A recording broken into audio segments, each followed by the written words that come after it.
Hello guys, welcome back to Fab Classes. तो जैसे कि आप सब जानते हैं, हमने फाइनेंस अकाउंट असिस्टेंट के लिए इम्पॉर्टेंट एमसीक्यू सीरीज़ स्टार्ट की है। आज हम इकोनॉमिक्स के ऊपर इम्पॉर्टेंट एमसीक्यूज़ को डिस्कस करेंगे और आज का हमारा टॉपिक नेम है नेशनल इनकम, जो कि काफ़ी ज़्यादा इम्पॉर्टेंट जिसे कहते हैं ना आपके लिए रहने वाला है ये। तो इसमें से गलती होने के चांस ज़्यादा रहते हैं, तो उम्मीद है कि आप मज़े से ये सारे क्वेश्चंस के आंसर दे पाएंगे, और अगर नहीं दे पाएंगे तो उनको मैं एक्सप्लेन करने की कोशिश करूँगा, जिससे वो आपका कंसेप्ट जो है वो थोड़ा क्लियर हो जाए। तो बिना टाइम को वेस्ट किए हम अपने वीडियो लेक्चर को शुरू करते हैं।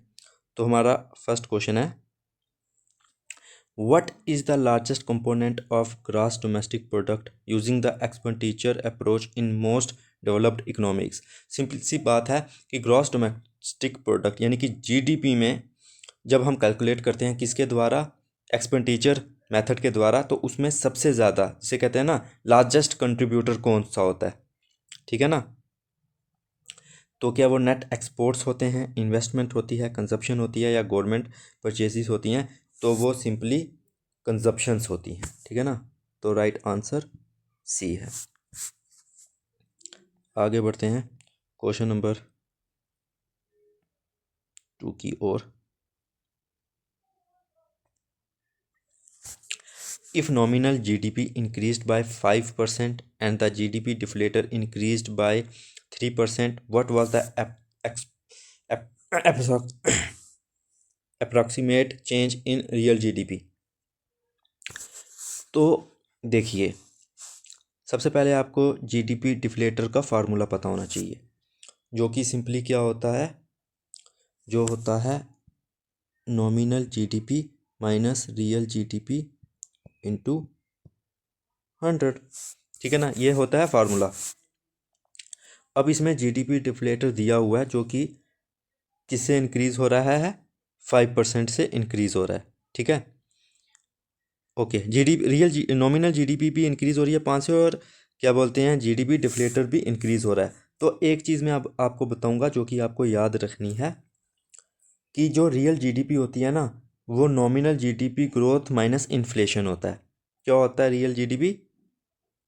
रियल जीडीपी होती है nominal GDP growth minus inflation, ठीक है, ये होती है। तो इस हिसाब से हम सिंपली 5 - 3 करेंगे, तो यानी कि 2% का ग्रोथ रेट है, ठीक है ना। 2% इंक्रीज हो रही है, तो इसका राइट आंसर आएगा B, 2% increase,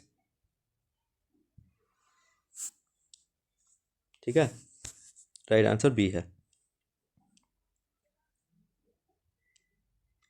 okay, which of the following transactions is typically excluded from the calculation of GDP.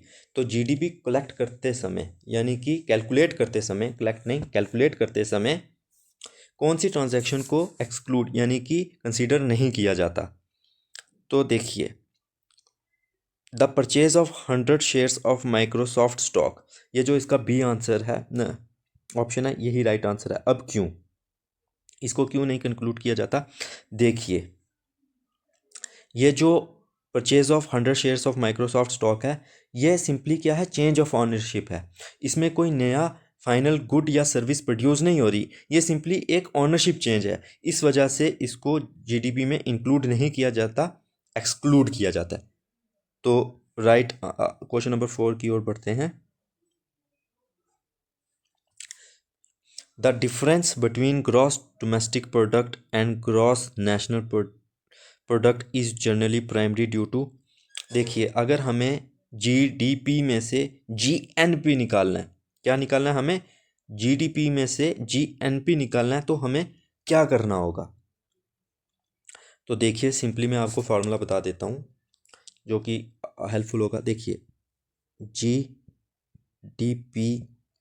में से अगर हम डेप्रिसिएशन माइनस करेंगे, ठीक है ना, तो क्या निकलेगा, तो एनडीपी निकलेगा, ठीक है, सिंपली एनडीपी निकलेगा, क्योंकि ग्रॉस से हम नेट आएंगे, ठीक है। बट अगर हमें जीडीपी में से जीएनपी निकालना है, मतलब कि डोमेस्टिक से हमें नेशनल जाना है, छोटे से बड़ा जाना है, तो हम प्लस करेंगे net factor income from abroad. इसमें क्या होता है कि जो इंडिया में फॉरेनरों ने इनकम जनरेट की है, हम उसको माइनस करते हैं उसमें से जो कि इंडियंस जो कि ओवरसीज़ में रह रहे हैं उन्होंने इनकम जनरेट की है। ठीक है, तो इसका राइट आंसर डी आएगा। तो क्वेश्चन नंबर 5 की ओर बढ़ते हैं। विच of the following is not a component of national income calculating using the income approach. देखिए, जब हम इनकम मेथड के द्वारा क्या करते हैं, कैलकुलेट करते हैं जीडीपी, तो कौन सी चीज़ को हम कंसीडर नहीं करते? Compensation of employees like wages and salaries, corporate profits, rent and interest income, या नेट एक्सपोर्ट्स। तो इसका राइट आंसर आएगा डी, नेट एक्सपोर्ट। हम नेट एक्सपोर्ट को कंसीडर नहीं करते क्योंकि नेक्स्ट एक्सपोर्ट्स जो होते हैं हम एक्सपेंडिचर मेथड में यूज़ करते हैं। ठीक है, तो इसका फिफ्थ का राइट आंसर डी आएगा। ओके, तो क्वेश्चन नंबर 6 की ओर बढ़ते हैं। What is the primary purpose of converting nominal GDP to real GDP? Simple सी बात है, हम नॉमिनल जीडीपी को रियल जीडीपी में क्यों कन्वर्ट करते हैं? देखिए, इसका सिंपल एक ही जिसे कहते हैं ना पर्पस हो सकता है कि हम कैलकुलेट कर सकें किसका इफेक्ट, इन्फ्लेशन का या फिर डिफ्लेशन का। तो राइट आंसर बी आएगा। ठीक है, इसीलिए हम कन्वर्ट करते हैं। In the calculation of GDP the term investment includes. देखिए, इन्वेस्टमेंट टर्म किसके मतलब इसमें क्या कौन सी चीज़ इंक्लूड होगी? इन्वेस्टमेंट में हम किसको इंक्लूड करते हैं? तो simply spending on new machinery equipment and construction investment में ये आता है। ठीक है ना, तो 7th का राइट आंसर ए है। आगे बढ़ते हैं।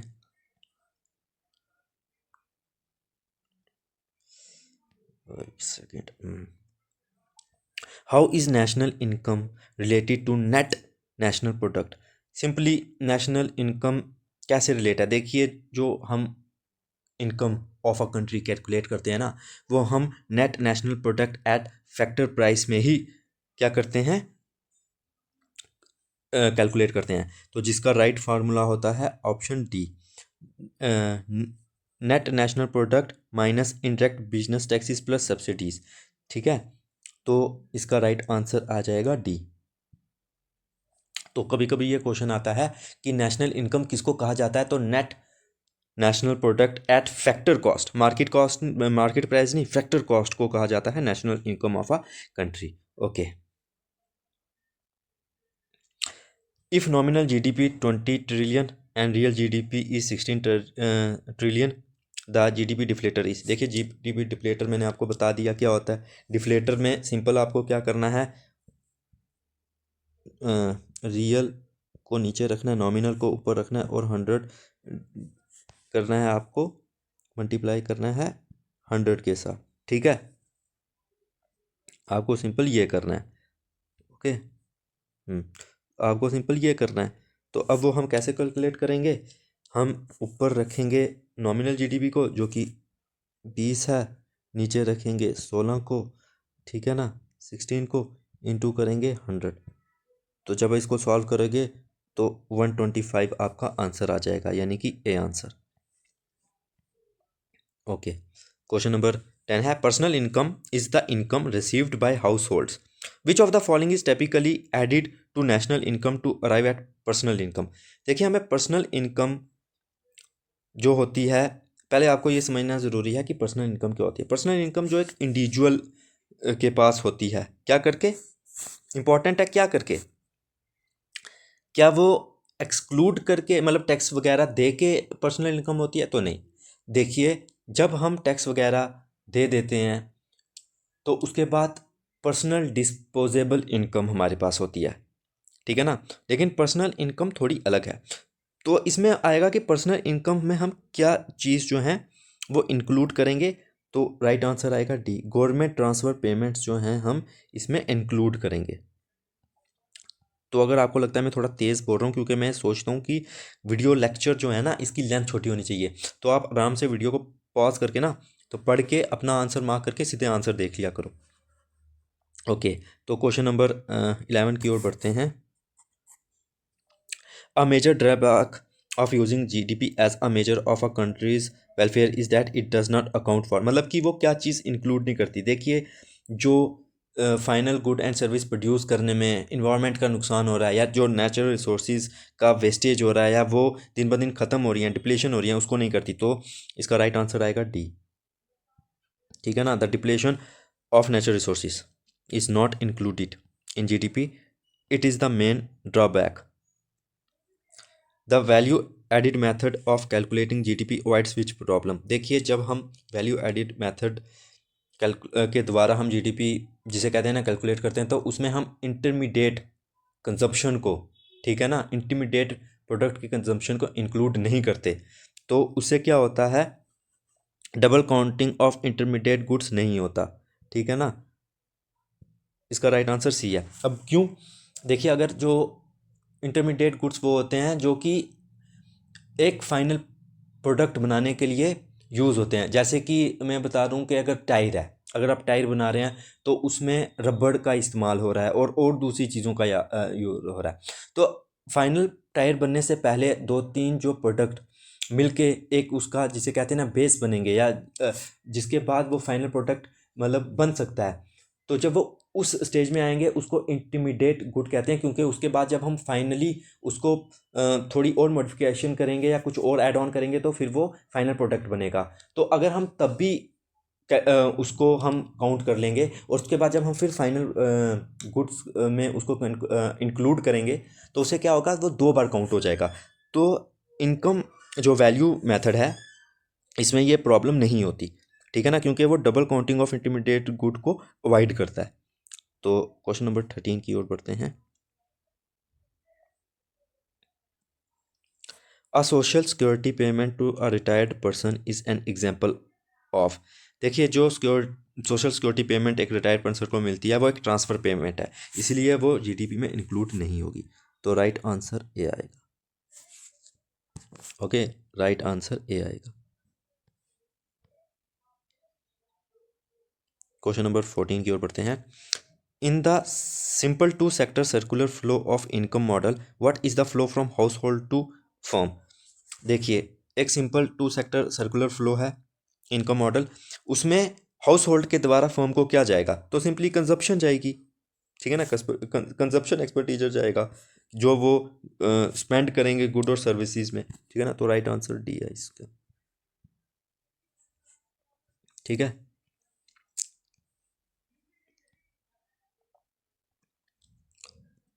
अगला क्वेश्चन है, per capita GDP is calculated by dividing the countries GDP bye it's.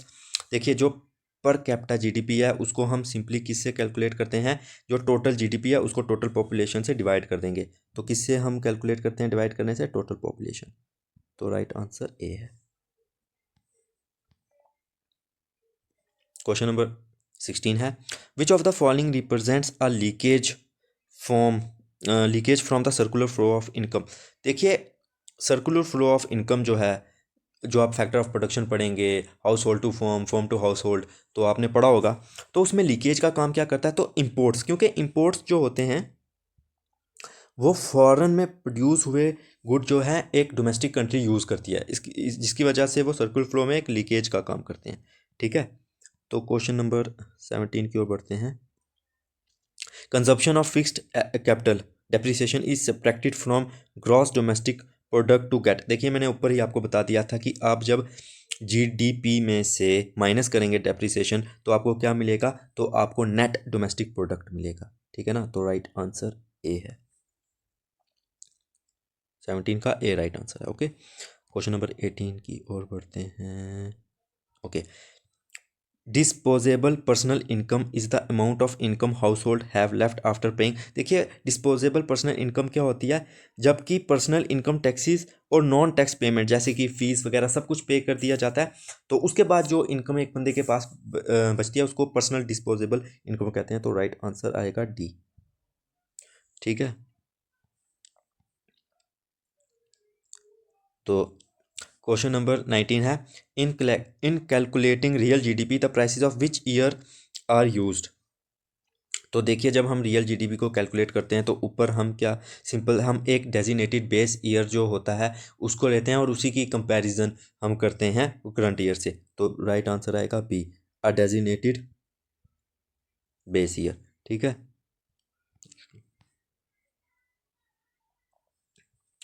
N unexpected increase in business and inventories is counted as what in the GDP calculation. देखिए अगर unexpectedly inventories यानी कि जिसे स्टॉक कहते हैं वो increase हो जाता है तो वो जीडीपी में कैसे काउंट होगा? तो सिंपली वो इन्वेस्टमेंट की तरह काउंट होगा। ठीक है ना, वो तो इन्वेस्टमेंट की तरह ही काउंट होगा ना। ना ही वो नेट एक्सपोर्ट तो है ही नहीं है, कंजप्शन भी नहीं है, गवर्नमेंट परचेजेज भी नहीं है, वो तो सिंपली इन्वेस्टमेंट ही है। तो 21 की ओर बढ़ते हैं। If an accountant in a country provides consulting services to a client, this service is counted in GDP as. देखिए अगर एक अकाउंटेंट कंट्री में क्या प्रोवाइड कर रहा है, कंसल्ट मतलब अकाउंटेंट कंसल्टिंग सर्विस प्रोवाइड कर रहा है किसी क्लाइंट को, तो वो किस तरीके से सर्विस काउंट होगी? तो वो कंजप्शन ऑफ सर्विस है। ठीक है, राइट आंसर सी है। वो फाइनेंशियल ट्रांजैक्शन नहीं है। ठीक है ना, क्योंकि उसमें से बंदे कंफ्यूज हो जाते हैं, वो फाइनेंशियल ट्रांजैक्शन नहीं है। The sum of wages, rent, interest and profit provide a measure of GDP using which method. Simply है कौन से मेथड में हम इनका यूज़ करते हैं, किसका? सम ऑफ वेजेस का, रेंट का, इंटरेस्ट का, प्रॉफिट का, मिक्स्ड इनकम का। तो वो करते हैं हम सिंपली इनकम मेथड में। ठीक है, इनकम मेथड में। तो क्वेश्चन नंबर 23 है। क्वेश्चन नंबर 23 हमें क्या कहता है? The black market and all unrecorded cash transactions are part of the underground economy which is a key reason why. Simple सी बात है कि जो ब्लैक मार्केट और अनरिकॉर्डेड कैश ट्रांजैक्शन होती हैं, अगर वो किसी अंडरग्राउंड इकोनॉमी में काम कर रही है तो उसका जीडीपी में क्या असर पड़ेगा? देखिए वो अनरिकॉर्डेड है, ब्लैक मार्केट है, तो उससे क्या होगा? जो टोटल वैल्यू, जो ट्रू वैल्यू ऑफ आउटपुट होगी ना, उसकी वैल्यू क्या होगी? अंडर एस्टिमेट होगी। ठीक है, राइट आंसर डी आएगा, क्योंकि उसका कोई रिकॉर्ड ही नहीं है, तो इस वजह से उसकी जो वैल्यू है वो अंडर एस्टिमेट होगी, अवर नहीं होगी, अंडर होगी। ठीक है ना, तो ये चीज़ याद रखना। विच of the following is included in the government purchases component of GDP. तो गवर्नमेंट परचेजेस में क्या चीज़ इनमें से इंक्लूड होगी? तो सिंपली जो वो सैलरी पेड कर रहे हैं पब्लिक स्कूल टीचर को, वो किस में होगी? गवर्नमेंट परचेजेस में, क्योंकि वो गवर्नमेंट का खर्चा है। तो 24 का राइट आंसर डी है। ओके, तो क्वेश्चन नंबर 25 है। The economic growth rate is typically measured by the annual percentage change in. तो हम इकोनॉमिक ग्रोथ रेट किससे मेजर करते हैं? तो सिंपली रियल जीडीपी से करते हैं। तो इसका राइट आंसर बिल्कुल सी है, इसमें तो कुछ ज़्यादा करना नहीं है। ओके, क्वेश्चन नंबर 26 है। The value of intermediate goods is excluded from GDP calculation to. तो इंटरमीडिएट गुड्स मैंने पहले भी एक्सप्लेन किया था कि उसको एक्सक्लूड क्यों किया जाता है, ताकि उनकी डबल काउंटिंग ना हो, prevent the double counting of output. ठीक है, तो राइट आंसर बी है। क्वेश्चन नंबर 27 की ओर बढ़ते हैं कि विच of the following is the correct relationship between national income aggregate. तो इनमें से करेक्ट जिसे कहते हैं क्या है रिलेशनशिप? तो वो सिंपली है disposable personal income is equal to personal income minus personal taxes. ठीक है ना, तो राइट आंसर बी है। देखिए इसमें ये माइनस होना चाहिए था नेशनल इनकम, वरना ये भी ठीक हो सकता था। ओके, क्वेश्चन नंबर 28 है। A country's net exports is are negative, this indicates that. अगर किसी कंट्री के नेट एक्सपोर्ट जो है वो नेगेटिव है, इसका मतलब है कि वो इंपोर्ट ज़्यादा कर रहे हैं एज कंपेयर टू एक्सपोर्ट। तो सिंपली इंपोर्ट्स एक्सीड एक्सपोर्ट्स। तो राइट आंसर आएगा डी। क्वेश्चन नंबर 29 की ओर बढ़ते हैं। The value of unpaired house work perform by a home owner is. देखिए जो वैल्यू है किसकी? अनपेड हाउस वर्क, जो कि होम ऑनर जो है वो अपने उसके ऊपर कर रहा है। ठीक है ना, क्या कर रहा है वो? अपने उसके ऊपर, घर के ऊपर कर रहा है, या घर में कोई हाउसवाइफ काम कर रही है, मतलब वो क्या, वो सिंपली जीडीपी से एक्सक्लूड होगा, उसको जीडीपी में इंक्लूड नहीं किया जाता। The purchase of a new house by a household is categorized in GDP as. देखिए अगर कोई नया घर खरीद रहा है, ठीक है ना, अगर कोई हाउस होल्ड नया घर खरीद रहा है तो वो क्या होगा। अब बहुत सारे लोग ना इसको या तो इन्वेस्टमेंट में कंफ्यूज हो जाएंगे या तो कंजप्शन में, लेकिन एक्चुअली में वो इन्वेस्टमेंट है, ठीक है ना। तो राइट आंसर इसका बी आएगा, ठीक है, B is the right answer. Okay, तो दोस्तों आज की इस वीडियो में हमने इम्पॉर्टेंट 30 MCQs किए हैं।